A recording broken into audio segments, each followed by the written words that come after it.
동방문을 이제 지나고 나면 이제 천왕문을 가게 되는데요. 천왕문을 가게 되면 천왕문 사천왕이라고 이제 우리가 알고 있죠.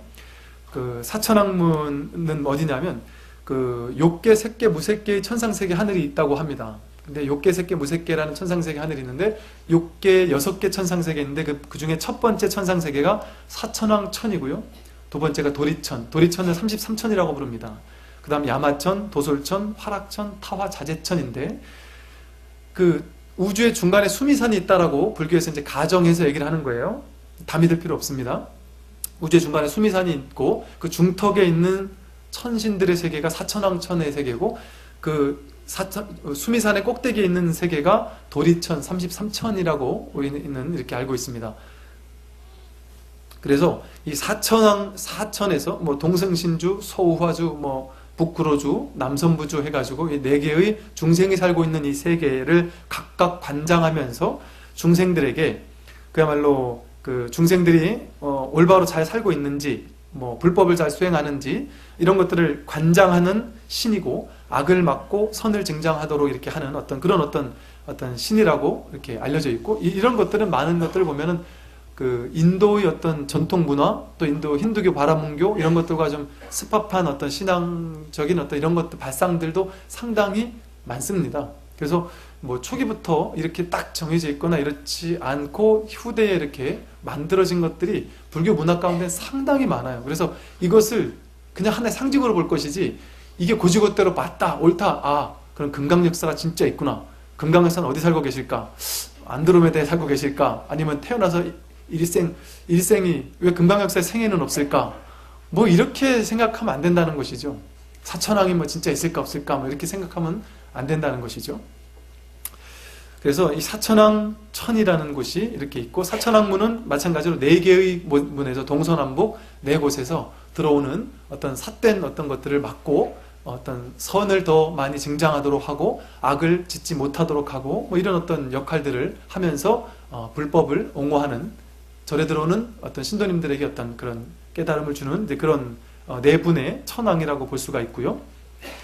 이제 동방지국 천왕부터 나오는데요.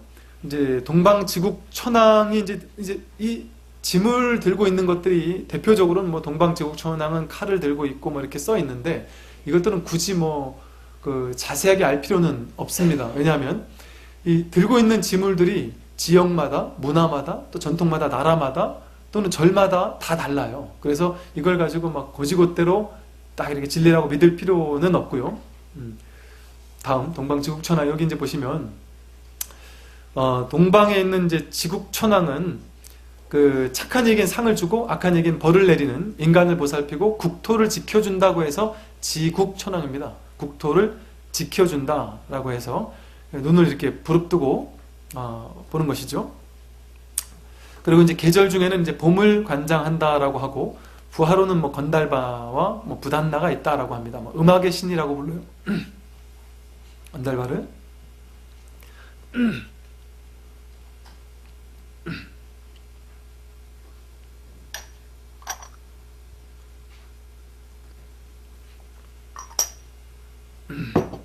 이 사천왕들은 보면은 발을 보면은요 발에 뭔가를 밟고 있습니다. 뭐 중생들을 이렇게 밟고 있는 것 같이 느껴지는데 그거를 악귀 혹은 뭐 악귀좌 혹은 생령좌 이렇게 부르는데 쉽게 말해 삿된 어떤 것들을 이렇게 인간의 모습으로 형상화시켜서 삿된 것들을 이렇게 딱 지지밟는 느낌으로 이런 어떤 그 상징적인 것을 가지고 있습니다. 그 우리나라에서 보면은 그 북쪽으로 올라갈수록 이를테면 뭐 옛날 청나라 만주족 사람들을 이렇게 밟고 있는 사천왕들이 많이 있고요.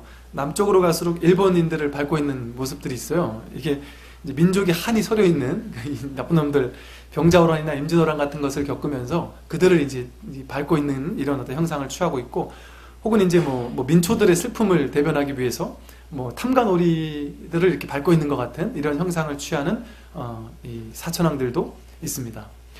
그 다음에 이제 서방 광목천왕이라고 있는데, 서방 광목천왕은 그야말로 지금 보면 저 눈을 뒤에 있는 광목천왕 보면 눈을 부릅뜨고 있잖아요.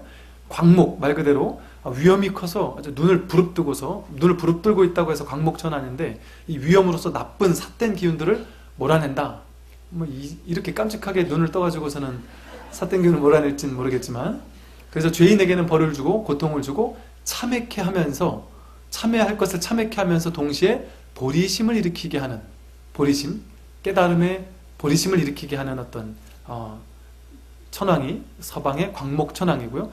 다음은 남방에는 증장천왕인데, 증장천왕은 그 말 그대로 만물을 소생하게 하고 증장하게 하는, 그래서 여름을 상징합니다. 증장하게 하는 어떤 천왕이고요. 그 다음에 우리가 살고 있는 남방, 그 남선부주로 관장하죠. 그 다음에 북방 다문천왕은 겨울을 상징하면서 부처님 도량을 지키고 다문, 부처님의 법문을 많이 듣는다는 것을 상징하는 다문천왕이고요. 그래서 이 북방에 있는 다문천왕이 부처님의 법문도 가장 많이 들었고, 또 그래서 특별한 권능을 가지고 있는데, 그것이 사천왕의 회합을 주도하는 어떤 분이 다문천왕이라고도 하고 비사문천왕이라고도 이렇게 합니다. 그래서 이 사천왕들을 보면 이제 계절별로 보면, 봄은 이제 동방의 지국천왕이 선악을 응징하면서 인생의 어떤 봄과도 같은 시기, 이때에 선과 악이 선을 행하고 악을 행하지 않도록, 그래서 삶을, 인생이 시작하는 초년기, 시작하는 시기이기 때문에 봄이 시작되는, 만물이 수생하는 봄이 시작되는 시기이기 때문에, 또 이 부하들도 보면 막 음악의 신, 뭐 이런 사람들이 있어서 있고요. 또 윤리적인 어떤 신이고, 그다음에 여름은 남방 증장천왕이라서 여름은 만물이 막 무성하게 돋아나잖아요. 그런 것들을 상징하고, 그래서 한창 젊었을 때 뭔가 많은 것을 증장하고 성취하고 이룩하고 이런 것들을 상징하고요. 가을을 의미하는 서방 이제 천왕은 이제 인생의 한 50대, 60대쯤이 되면 이제 조금씩 이제 수학, 가을에서 수학을 거두는 것처럼 그동안 인생에 대해서 참회하고 새로운 발심을 세워서, 야, 내가 죽음 이후까지 가는 어떤 정말 인생을 어떻게 살아야 되는 것일까에 대한, 삶에 대한 어떤 진정한 발심을 하는 시기인 것이 바로 이제 가을인 것이죠. 그래서 참회와 발심을 해야 되는 시기고요. 그리고 이제 겨울에 들어서면 바로 이렇게 다문천왕처럼 이제 나이가 들면 들수록 점점 더 법문을 많이 들어서 부처님 법을 가까이 해야 되는 그런 때입니다.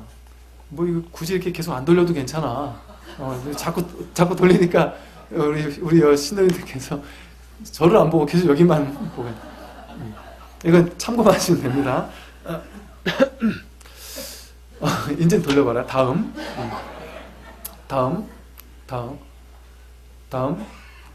여기 이제 중국에 가서 제가 찍어왔던, 중국하고 태국에 가서 찍어왔던 이제 사천왕 상입니다. 다음. 네, 그 다음에 이제 절에 들어가면 이제